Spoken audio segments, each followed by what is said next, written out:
নমস্কার বন্ধুরা, আপনাদের সবাইকে আবারও আমার চ্যানেলে স্বাগত জানাচ্ছি। বন্ধুরা, আমি যে আজকে ভিডিওটা এনেছি তার মাধ্যমে দেখাবো ইউটিউবের ভিডিওতে কিভাবে থাম্বনেল লাগাতে হয়। তো আসুন বন্ধুরা, দেরি না করে ভিডিওটা শুরু করা যাক।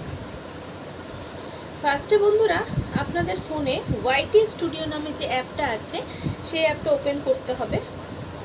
ওপেন করার পর বন্ধুরা দেখুন নিচের দিকে dashboard, content, analytics, comments and 5টা অপশন আছে। তার মধ্যে কন্টেন্টে গেলেন। কন্টেন্টে যাওয়ার পর বন্ধুরা আপনারা যে ভিডিওটা আপলোড করতে দিয়েছেন, যেমন ধরুন আমি ফার্স্টের ভিডিওটা, সেটাতে থাম্বনেল লাগাবো, তো সেরকমভাবে আপনারা আপনাদের ভিডিওটার উপর ক্লিক করবেন।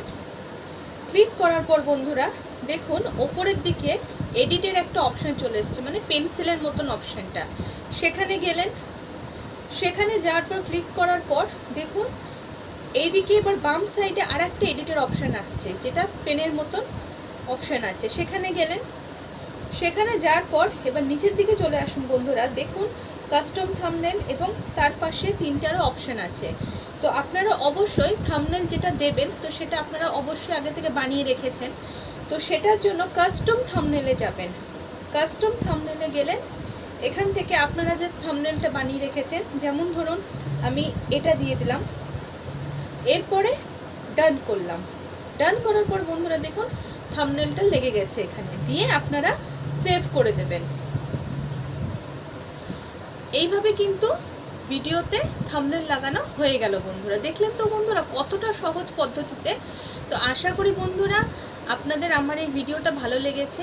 যদি ভালো লেগে থাকে বন্ধুরা অবশ্যই একটা লাইক করবেন, কমেন্টের মাধ্যমে জানাবেন, আমার চ্যানেলটাকে একটু সাবস্ক্রাইব করে দেবেন এবং পাশের যে বেল আইকনটা আছে সেখানে প্রেস করে অল নোটিফিকেশনটা ক্লিক করে দেবেন। তো আজকের মতন বন্ধুরা আসছি, দেখা হবে আবার নেক্সট ভিডিওতে। ধন্যবাদ।